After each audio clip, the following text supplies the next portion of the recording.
AI in education, AI का क्या किरदार है एजुकेशन के अंदर, वो अच्छा है, बुरा है, किस हद तक अब बढ़ गया है कि बच्चों की जो लर्निंग है, इवन जो क्लासरूम्स हैं वो एआई पावर्ड होते जा रहे हैं महक, और बहुत तब्दीली आ रही क्लासरूम्स में। चलिए, अच्छी बात है कि हमारे बच्चों को तैयार किया जा रहा है कि इंटरनेशनल चैलेंजेस को आपने बीट करना है, क्योंकि जाहिर है जब आप पढ़ने के लिए बाहर निकलते हैं तो फिर बहुत सारी चीज़ें आपको फेस करनी पड़ती हैं। अब इस वक्त हमें जो हमारे पैनल में ज्वाइन कर चुके हैं, डॉक्टर सुंदस हमें ज्वाइन कर चुकी हैं, एआई एक्सपर्ट हैं। इसके अलावा डॉक्टर आतिफ अशरफ हमें ज्वाइन कर चुके हैं, एजुकेशनिस्ट हैं। अब डॉक्टर साइमा कुलसूम हमें ज्वाइन कर चुकी हैं, regional head Pakistan psychologist association है। आप तीनों का बेहद शुक्रिया। हाँ डॉक्टर सुंदस साहिबा, सबसे पहले आपकी तरफ आते हैं। आप तो चूंकि एआई पढ़ा भी रही हैं और फिर ये कि एआई की आप एक्सपर्ट हैं, बच्चों का इंटरेस्ट, और दूसरा ये कि अभी जैसे मैंने बात की ना कि चैलेंजेस को बीट करना बड़ा ज़रूरी है, आपको क्या लगता है कि एआई इन एजुकेशन कितना ज़रूरी हो चुका है? एआई में देखें, अब हम कह सकते हैं we are in the era कि हम ब्लैक बोर्ड की बजाय स्मार्ट बोर्ड की तरफ जो है वो मूव कर चुके हैं। और स्टूडेंट के इंटरेस्ट की जैसे आपने बात की, तो स्टूडेंट्स का बहुत ज़्यादा इंटरेस्ट है कि वो जो है वो एआई टेक्नोलॉजीज़ यूज़ करें, डिफरेंट एआई मॉड्यूल्स यूज़ करें और उनको यूज़ करते हुए वो अपने डेली रूटीन के टास्क जो हैं वो इनको कंप्लीट करें। और मतलब वो बहुत ट्राई करते हैं कि क्लासरूम्स में जो है वो डिफरेंट टेक्नोलॉजीज़ को यूज़ करते हुए अपनी असाइनमेंट्स वगैरह को कंप्लीट करें या उनकी हेल्प लेके डिफरेंट अपने डेली टास्क जो हैं वो कंप्लीट कर सकें। ठीक है। अच्छा डॉक्टर आतिफ साहब, आपको क्या लगता है, क्या वाकई हमारा तालीमी निज़ाम या जो तालीमी मयार है बेसिकली वो बेहतर हो रहा है इस एआई को इस्तेमाल करते हुए? या जब हम ये रिसर्च भी देख रहे हैं आजकल सोशल मीडिया पर, मैंने ये पढ़ा भी कि ऐसी भी रिसर्च कोई सामने आई है कि जो बच्चों की क्रिटिकल थिंकिंग है, जो बच्चों की सोचने समझने की सलाहियत है एआई टूल्स को इस्तेमाल करते हुए, वो कम होती जा रही है। तो फिर हम क्या कहें, क्या एआई को इस्तेमाल करना हमारे बच्चों के लिए, ख़ासतौर पर स्टूडेंट्स के लिए अच्छा है, या ये हमें एक गलत रास्ते पर लेके जा रहा है? जी बहुत शुक्रिया। ये एक एकेडमिक डिबेट है कि यूज ऑफ एआई किस तरह का होना चाहिए। देखें, टेक्नोलॉजिकल एवोल्यूशन जो है वो हम सबको अडॉप्ट करनी चाहिए, लेकिन इसके लिए हमें पॉलिसीज बनानी होंगी, इसके लिए हमें इसका एथिकल यूज जो है एआई का वो भी करना होगा और स्टूडेंट्स को एम्पावर करना होगा कि किस तरीके से एआई को यूज करना है और कैसे इसको एक्नॉलेज करना है। एआई ने हमारा बहुत सारा काम आसान कर दिया है, इसको हम लेकिन यूज करने के ऊपर है। ये ज़हन में रखना चाहिए हमें हम सबको as a teacher, as a students, कि when we use AI we should keep in our mind कि हम एआई को यूज कर रहे हैं एज असिस्टेंट, अपना टाइम सेव करने के लिए। अपना जो वर्कहॉलिक काम है उसको आप मशीन से करवा रहे हैं, लेकिन कभी भी ऐसा ना हो कि एआई आपको यूज करना स्टार्ट कर दे। जैसे आपने बात की क्रिटिकल थिंकिंग की, तो नो डाउट जो लर्निंग होती है वो हमेशा थिंकिंग के थ्रू ही होती है। थिंकिंग जर्नी जो है वो आपके लर्निंग को असेस करता है। जितना ज्यादा आप सोचेंगे उतना ज्यादा आप लर्न करेंगे और उतना ज्यादा आप न्यू एनवायरनमेंट में अपनी लर्निंग को अप्लाई कर सकेंगे। यहाँ पे क्या हो रहा है, यहाँ पे स्टूडेंट को एक रेडीमेड चीज मिल जाती है, प्रोडक्ट मिल जाती है, वो एआई को यूज करते हुए अपनी एक असाइनमेंट कर लेता है, अपना एक प्रोजेक्ट कर लेता है, लेकिन उसका जो थिंकिंग प्रोसेस है वो माइनस हो जाता है। तो हमें प्रोडक्ट पे फोकस करने की बजाय हमें प्रोसेस पे फोकस करना चाहिए। एज अ टीचर हम कैसे करेंगे डॉक्टर साहब, डॉक्टर आतिफ साहब, ये कैसे करेंगे? क्योंकि बच्चे तो होते हैं ना, जैसे हम भी अपनी अगर यूनिवर्सिटी टाइम की बात करें तो हम कहते थे कहीं से कॉपी कर लें और काम करते हैं। जब हमारा टाइम था हम रिसर्च पे फोकस होती थी कि ठीक है जी, एक चीज़ के बजाय हमें 10 चीज़ें हमारे आगे खुली होती थी और फलानी जगह से भी डेटा ले लिया, फलानी जगह से ले लिया। अब बच्चों को एक प्लेटफॉर्म मिल गया कि फौरन आपने लिखा, क्लिक किया और आपके पास चीज़ आ गई। डॉक्टर साइमा साहब, आपकी तरफ आते हैं। ठीक है कि एडवांस टेक्नोलॉजी का इस्तेमाल करना चाहिए और अच्छी बात है कि आप इंटरनेशनल चैलेंजेस को बीट करने के लिए अपने स्टूडेंट्स को, अपने फ्यूचर को आप तैयार करें, लेकिन इसका इम्पैक्ट गलत भी हम देख रहे हैं। जैसे कि बात भी होती है ना कि अगर एक चीज़ है उसका अच्छा इस्तेमाल है तो उसका बुरा भी इस्तेमाल। डॉक्टर आतिफ ने जैसे कहा ना कि एथिकल यूज क्या हो सकता है फिर? Thank you so much for inviting me. I think very pertinent topic, और आप यकीन करें कि पिछले 2 दिन से हम यही कर रहे हैं। एथिकल यूज पे मैं एक चीज इन्फॉर्म करना चाहूंगी कि हमारे यहाँ जो रेगुलेटरी बॉडी है वो हमारी हायर एजुकेशन कमीशन है। HEC की बड़ी कॉम्प्रिहेंसिव पॉलिसी एग्जिस्ट करती है 20 पेजेस की, तो वो हमें एज ए कमीशन सारों को पढ़नी चाहिए, जो कि एआई का एथिकल यूज बताती है। मैं तो अपने स्टूडेंट्स के साथ भी मैंने शेयर की रिसेंटली। अच्छा, अब जब एथिकल यूज की हम बात करते हैं तो डेफिनेटली चीटिंग तो है, फ्रॉड तो उसमें हमें मिलता है कि फॉल्स एविडेंसेस भी हैं, मैनिपुलेशन ऑफ असेसमेंट भी है, लेकिन स्टूडेंट्स आर नॉट अवेयर, उनको नहीं पता कि वो यूज कैसे करना है। आई थिंक स्टूडेंट्स से ज्यादा बीइंग ए टेक्नीशियन हमें ट्रेन होने की जरूरत है, हमें ज्यादा से ज्यादा ट्रेनिंग्स लेनी चाहिए और हमें उनको प्रॉम्प्टिंग सिखानी है, एथिकल प्रॉम्प्टिंग। कि आपने इंस्ट्रक्शंस क्या देनी है, आपको चाहिए क्या, जैसे फॉर एग्जांपल मैं अपने स्टूडेंट्स को कहती हूँ, अभी मैंने एक असाइनमेंट डिजाइन की, मैंने उनसे कहा कि आप एआई की हेल्प लेंगे और आप उसकी असाइनमेंट डिजाइन करेंगे, और फिर मैंने उसमें एथिकल का पार्ट रखा है कि वो एथिकल कैसे होगा, उसकी एवेल्यूएशन कैसे होगी। तो वो जो सर ने बात की थी ना हाउ वाली, वो बड़ी इंपॉर्टेंट है। जिम्मेदारी पहले हम पे आती है। देखिए हम इन्फॉर्म्ड हैं, वो तो बच्चे हैं, अभी छोटे हैं, उन्होंने हमसे सीखना है, तो हमें रिस्पॉन्सिबल होना है, हमें रिस्पॉन्सिबल होना है। डॉक्टर सुंदस, मैं यही पॉइंट आपकी तरफ लाऊंगा कि हम रिस्पॉन्सिबल कैसे होंगे। एक टीचर कैसे जज करता है कि जो बच्चा है वो एआई का किस हद तक इस्तेमाल कर रहा है, क्या वो जो इस्तेमाल कर रहा है वो एथिकल बाउंड्रीज के अंदर है या नहीं है। एक तो ये बात, और दूसरी बात ये कि क्या टीचर्स को भी एजुकेट किया जा रहा है कि वो एथिकल बाउंड्रीज क्या हैं, जिसमें होते हुए टीचर्स ने एजुकेट करना है बच्चों को एआई का इस्तेमाल करते हुए। जी बिल्कुल, इसके लिए हम जो अपनी असेसमेंट्स हैं करना पड़ेगा, उनको रीडिज़ाइन करना पड़ेगा। क्योंकि अगर जो ट्रेडिशनल असेसमेंट्स की बात करें, स्टूडेंट क्या करते हैं कि उसको जाते हैं, सिंपल एक प्रॉम्प्ट देते हैं, वो पूरी की पूरी असाइनमेंट बना के जनरेट कर देता है और student as it is copy paste करके ले आते हैं। लेकिन इस चीज़ को अवॉइड करने के लिए हमें क्या करना चाहिए कि हम अपनी असेसमेंट को रीडिज़ाइन करें और उनको स्मार्ट असेसमेंट जो हैं दें। उसमें हम क्या कर सकते हैं कि उनसे ये पूछा जा सकता है, जब भी एक्चुअली में ये टेस्ट करना है, चीटिंग कैच करना हमारा फोकस नहीं होना चाहिए। ये फोकस होना चाहिए कि उनका लर्निंग कितनी हुई है, उसमें क्या लर्निंग प्रोसेस था। उसके लिए उनसे डिफरेंट क्वेश्चन पूछे जा सकते हैं। जिस तरीके से वो असेसमेंट करके लाए हैं, ये पूछा जा सकता है कि अगर इस पार्ट को यहाँ से हटा दिया जाए तो फिर आप इसको किस तरह से डिफ़ाइन कर सकते हैं। उनका जर्नी देखा जा सकता है कि क्या उनकी लर्निंग थी। अगर तो वो है, वो उसको अंडरस्टैंड करके आए हैं, तो उनको गाइड किया जा सकता है। लेकिन अगर उनकी लर्निंग नहीं है तो इसका मतलब है कि उन्होंने क्रिटिकल थिंकिंग वाले पार्ट पे नोट ही नहीं किया, they are just copied pasting. और सेकंड जो आपने बात की कि टीचर्स को एजुकेट करना, बिल्कुल टीचर्स की जो है वो ट्रेनिंग एआई की गवर्नमेंट लेवल पे भी हो रही हैं, यूनिवर्सिटीज़ लेवल पे भी हो रही हैं। डिफरेंट इदारे जो है वो ट्रेनिंग्स दे रहे हैं कि कैसे टीचर्स अपने काम को, और ये बड़ा जरूरी है आसान डॉक्टर बना साहिबा सकते कि हैं। अगर टीचर्स ही वेल ट्रेन नहीं होंगे तो वो बच्चों को क्या डिलीवर करेंगे। डॉक्टर आतिफ, आपकी तरफ आते हैं। बच्चों के डेटा को किस तरह प्रोटेक्ट किया जा सकता है, क्योंकि बच्चे सिर्फ एजुकेशनल पर्पस के लिए एआई का यूज नहीं करते, बल्कि अपनी जिंदगी से रिलेवेंट उनका जितना भी कोई उठते बैठे चैट जीपीटी से पूछते हैं कि हमें क्या करना है। से आप हेल्प ले लेते हैं, किसी दोस्त के साथ आप शेयर नहीं करें, चैट जीपीटी के साथ आपने शेयर कर दिया। तो इस तरह किस तरीके से बच्चों को प्रोटेक्शन दी जा सकती है उनके डेटा को। देखिए, जिस तरह लर्निंग की बात आप करी थी ना पहले के, हमने पहले बात की थी बच्चों को कैसे आप कन्विंस करें और किस तरह उनकी असेसमेंट करें कि क्या जो वो काम कर रहे हैं, जो उन्होंने असाइनमेंट दी है, क्या वाकई वो उसको समझ चुके हैं कि नहीं। तो इसका तरीका बड़ा आसान है। आप कभी भी उन्हें ये काम ना दें कि आप घर से काम कर रहे हैं और ये इस तरह से आप एक प्रोडक्ट मांग लें। आप उनसे प्रोसेस का पूछें। क्लासरूम्स एक्टिविटीज ऐसे डिजाइन करें जो कि उनकी लर्निंग को लोकलाइज करे। You can use case studies, you can use mobile free, आप उन्हें मोबाइल फ्री एनवायरनमेंट दें क्लासरूम्स के अंदर, और उन्हें आप एक केस स्टडी दें और then ask them to do it using your thinking ability. Critical thinking को अडॉप्ट करें। और हमें जिस तरह मैम बात कर रही थी, क्रिटिकल थिंकिंग के हवाले से हमें अपनी असेसमेंट को रीडिजाइन करना पड़ेगा और हमें ब्लूम्स टैक्सोनॉमी के जो हमारे हाईएस्ट लेवल्स हैं, जिसमें आप कंटेंट क्रिएट करते हैं या अप्लाई करते हैं, वहां तक जाना पड़ेगा। अब रिमेम्बरेंस और आइडेंटिफिकेशन वाला असेसमेंट हमें उससे दूर जाना पड़ेगा। हमारे स्कूल में, कॉलेजेस में हम सिर्फ मेमोरी टेस्ट कर रहे हैं, उनकी एबिलिटीज टेस्ट नहीं कर रहे। और एबिलिटीज टेस्ट करने का वाहिद तरीका क्या, प्रोसेस का पूछें उनसे। तो क्लासरूम्स की एक्टिविटीज डिजाइन करें मैक्सिमम, ताकि उनको उस प्रोसेस से गुजारा जाए। और उनसे बाद में आप वाइवा रखें, क्वेश्चन अगर आप असाइनमेंट दी है आपने और उसने बच्चे ने घर में कर भी ली है, आपको सबमिट करवा दिया, then you have to conduct short viva.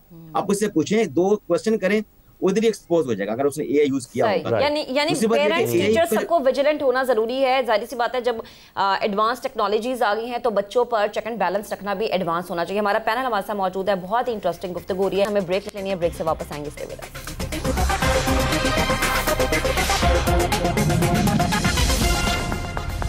Welcome back. Doctor साहिबा, मैं आपकी जानिब आऊँगा और हम जैसा कि आप बात कर रहे हैं ना क्लासरूम्स की, लेकिन यहाँ पर हम ये भी देख रहे हैं कि बच्चे अब होमवर्क करना हो, किसी किस्म का कोई भी काम करना हो, कोई स्किल सीखना हो, कोई बात पूछनी हो, इवन लर्निंग हो, वो सब चैट जीपीटी और एआई जो प्लेटफॉर्म्स हैं उसके थ्रू वो कर रहे हैं।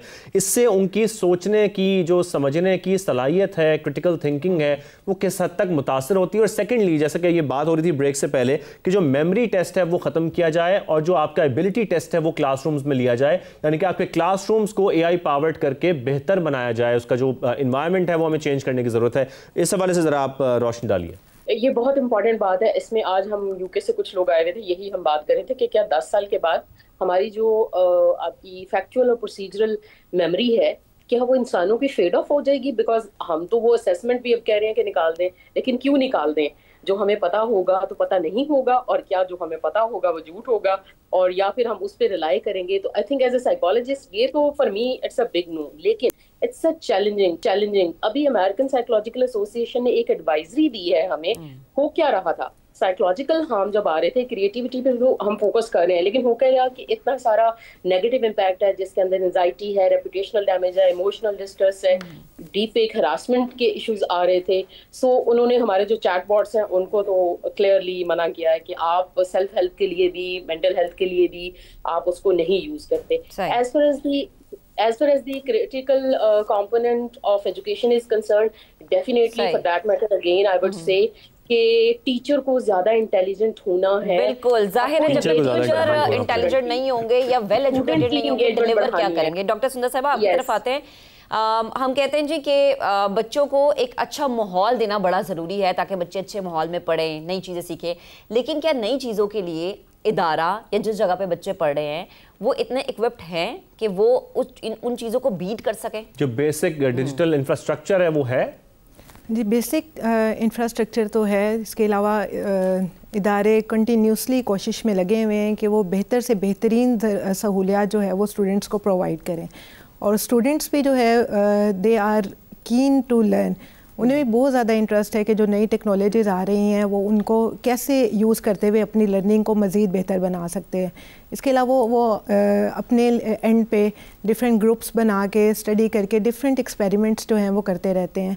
डिफरेंट स्टूडेंट्स जो हैं जिनको मैं पढ़ा भी रही हूँ, वो ख़ुद जितने रिसोर्सेज उनके पास हैं उनके अंदर रह के डिफरेंट तरह के प्रोग्राम्स लिखते हैं, डिफरेंट एक्सपेरिमेंट्स करते हैं, छोटे छोटे प्रोजेक्ट्स बनाते हैं, जिससे उनकी प्रोजेक्ट बेस्ड लर्निंग की कैपेबिलिटीज़ जो हैं वो बहुत ज़्यादा इंक्रीज़ होती हैं। फिर उनका वाइवा जब लिया जाता है तो जिससे पता चल जाता है कि हाँ ये काम वाकई उन्होंने किया है। तो जिस तरह से सर भी बात कर रहे थे कि अगर हम पहले उन्हें कोई असेसमेंट दें और उसके बाद उनकी लर्निंग को टेस्ट करें बाय टेकिंग वाइवा, तो उसे पता चल जाता है कि क्या उनकी वाकई लर्निंग हुई है या नहीं हुई। तो इसके लिए हमें क्लासरूम में भी डिफरेंट केस स्टडीज़ जो है वो देनी पड़ेंगी, उन केस स्टडीज़ को, ताकि वो क्लासरूम में ही सॉल्व करें और उनका आंसर टीचर से डिस्कस करें, ताकि पता चले कि स्टूडेंट्स की लर्निंग हो रही है या नहीं हो रही। स्टूडेंट्स की लर्निंग हो रही है नहीं हो रही। आतिफ साहब मैं आपकी जानिब आऊँगा। फिर जब हम स्टूडेंट्स की बात कर रहे हैं तो आपको क्या लगता है कि स्टूडेंट्स की लर्निंग को क्या इसी तरीके से बेहतर बनाया जा सकता है, और जो एआई है क्या वाकई वो आने वाले वक्त में रिप्लेस कर सकता है, और जो हमारे टीचर्स हैं ख़ास तौर पर, वो आपको लगता है कि वो इतने वेल इक्विप्ड हैं, वेल इन्फॉर्म्ड हैं एआई को लेकर जितने बच्चे हैं? क्योंकि आजकल हम ये देख रहे हैं कि इस जनरेशन के पास जितनी नॉलेज है एआई को लेकर, टेक को लेकर, वो शायद हमारे टीचर्स के पास इतनी नहीं है। जी, बहुत अच्छी डिबेट है ये। देखें, मेरा ये हाइपोथेसिस है कि AI can not replace humans, it can empower. और एम्पावर कैसे कर सकती है ये ह्यूमंस ने ही डिसाइड करना है, because AI is a product of humans. तो इस तरीके से जब हम एआई का जो यूज करेंगे, जो कि इवन के जब आप कहीं कॉन्फ्रेंस में या किसी जर्नल में आर्टिकल भिजवाते हैं, रिसर्च बेस्ड आर्टिकल, तो वो आपसे पूछते हैं कि आप अपना एआई एक्नॉलेजमेंट दें कि आपने कहाँ किस तरह से एआई को यूज किया है। फॉर डेटा फैचिंग के लिए किया है, फॉर लैंग्वेज या पैराफ्रेजिंग के लिए किया है, या करेक्शंस के लिए किया है, या इवन के कोई उसकी प्रूफ रीडिंग के लिए किया है। तो पूरी दुनिया में अब जर्नल्स भी और यूनिवर्सिटीज भी पॉलिसीज बना चुके हैं कि हमने एआई का यूज किस तरह से करना है। Dos and don'ts are very clear now. और जो कि हर गुजरते दिन के साथ एआई में एडवांसमेंट्स आ रही हैं, इसके मशीन लर्निंग जो है, इनके सॉफ्टवेयर्स, वो जो टूल्स हैं वो बहुत ज्यादा ट्रेन हो रहे हैं, लेकिन कहीं ना कहीं जाके फिर अभी भी हमें ये जो चैलेंज है वो हेलुसिनेशन का पेश आ रहा है। बिकॉज एआई जो है वो करती क्या, बेसिकली एआई जो ऑलरेडी एग्जिस्टेड डेटा है उसको आपकी प्रॉम्प्ट के मुताबिक उसे रीशफल करती है और आपको एक प्रोडक्ट दे देती है, जो कि असेसमेंट आपने करनी है, रिव्यू आपने करना है, इवेलुएट आपने करना है। क्या आप जो डेटा एआई ने दिया है क्या ये वैलिड है, क्या इसके सोर्सेज ऑथेंटिक हैं, क्या जो सोर्सेज मुझे दे रही है, क्या जो साइटेशंस हैं, क्या ये क्रॉस चेक हो सकते हैं कि नहीं हो सकती। तो क्रॉस चेकिंग की बड़ी जरूरत है, जो कि टीचर्स को जरूरी है कि वो इसको एम्पावरमेंट इसकी लें। मीडिया लिटरेसी स्किल्स देखें, एल्गोरिथमिक लिटरेसी की स्किल्स के लेवल्स को डेवलप करें, और अपनी जो एआई टूल्स को करने की जो सीखने की जो सलाहियत है उसको इम्प्रूव करें। आई थिंक जब हम एआई के बराबर आ जाएंगे, हमें एआई के टूल्स का अंदाजा हो जाएगा, तो हम एआई से बेहतर काम ले सकते हैं। और एआई के जो जो इसका मिस यूज है उसको हम अपनी क्रिटिकल थिंकिंग और अपनी लिटरेसी के लेवल से उसको हम काउंटर भी कर सकते हैं। तो मेरे ख्याल में टीचर्स को भी जरूरत है इसको एआई को अडॉप्ट करके। मैं यहाँ पर एक पॉइंट डॉक्टर सुंदर आपकी जानिब लाना चाहूँगा। जैसा कि जिक्र कर रहे हैं आतिफ साहब, हमें ये एआई स्किल्स सीखने तो हैं और बहुत तेज़ी से सीखने, लेकिन उतनी तेज़ी से नए नए हम देखते हैं डेली जो एआई टूल्स हैं वो मुतारिफ कराए जाते हैं दुनिया भर में, रोज़ कोई नई चीज़ आ जाती है। तो इसमें हमें अपनी जो लर्निंग है उसको बहुत तेज़ भी रखना पड़ेगा, क्योंकि अगर हम उसकी पेस को मैच नहीं कर सकेंगे तो शायद हम उन बच्चों से भी पीछे होंगे, हमारे टीचर्स जो कि उनको पढ़ाने के लिए यूनिवर्सिटीज़ में, कॉलेजेस में या स्कूल्स में जा रहे हैं। बिल्कुल, आपने ये तो बहुत ही एक अच्छी बात की है कि टीचर्स को जो है वो अहेड होना चाहिए बच्चों से। जो भी नए टूल्स आ रहे हैं उनके बारे में उनको पहले इन्फॉर्मेशन होनी चाहिए। ये ना हो कि टीचर को इन्फॉर्मेशन नहीं है और स्टूडेंट जो है वो इससे आ गया। फिर अवेयरनेस बहुत ज़रूरी है, और साथ ही साथ जो भी नए टूल्स और टेक्नोलॉजीज़ आ रही हैं हमें स्टूडेंट को बताना है, उन्हें गाइड करना है कि आपने इनको रिस्पॉन्सिबली कैसे यूज़ करना है, क्योंकि ये अवेयरनेस हमने देनी है। मशीन को यूज़ तो करना है, लेकिन जो मेन कैरेक्टर बिल्डिंग है स्टूडेंट की वो तो टीचर नहीं करनी है ना। एम्पैथी स्टूडेंट्स ने कहाँ से सीखनी है, वो टीचर से ही सीखनी है। तो मशीन को यूज़ करें लेकिन रिस्पॉन्सिबली, एथिकली, और ये स्टूडेंट्स को गाइड करना बहुत ज़रूरी है। डॉक्टर सुंदर, आजकल तो एम्पैथी भी मेरे ख्याल में चैट जीपीटी सिखा रहा है। एम्पैथी सिखा रहा है, लेकिन टुवर्ड्स ह्यूमन जो है, जो सोशल इंटरेक्शन है, वो जब तक हम ह्यूमंस के साथ नहीं करेंगे, मतलब मशीन के साथ तो नहीं है। जैसे सर ने भी अभी बात की कि ह्यूमंस को रिप्लेस नहीं किया जा सकता। मैं यही पूछना चाह रही थी डॉक्टर साइमा साहिबा आपसे कि कहा यह जाता है कि आने वाले वक्त में एआई बहुत सारे ऐसे काम भी करेगा जो कि एक इंसान करे, जैसे कि टीचर का मुतबादिल भी से समझा जा सकता है, बहुत सारे आर्टिस्ट का मुतबादिल भी से समझा जा सकता है। जैसे कि हमने कुछ गाने भी ऐसे देखे जो कि शाज़ेब एआई जनरेटेड होते हैं। तो आपको लगता है कि इन फ्यूचर ऐसा हो सकता है? और कोई एआई टूल जो आप सजेस्ट करना चाहें वो भी काइंडली आप बताइएगा। जी अच्छा, देखिए मैं कहूँगी पॉसिबिलिटी तो ये है ना कि आपकी आवाज में मुझे कॉल आए और उन्होंने कहा मैडम आपने आज जो ऑनलाइन आपने ऑनलाइन नहीं आना, आपने फिजिकली आना, और मैं चल पढ़ूँ। हाँ, लेकिन इससे पहले आप मुझसे मैसेज करके पूछिएगा जरूर कि मैंने कॉल की थी कि नहीं। जी बिल्कुल, बहुत अच्छी बात की। ह्यूमनाइजेशन एंड डीह्यूमनाइजेशन, ये बहुत साइकोलॉजी है जिस पे हम काम कर रहे हैं। हम मशीनों को ह्यूमनाइज करते जा रहे हैं और इंसानों को डीह्यूमनाइज करते जा रहे हैं। हमें इसमें थोड़ा सा देखना है। और जो सर ने बात नहीं की ना कि कुछ सजेस्ट कीजिए, जो चैट जीपीटी के अनपेड वर्जन हैं, I am sorry, they are very dangerous.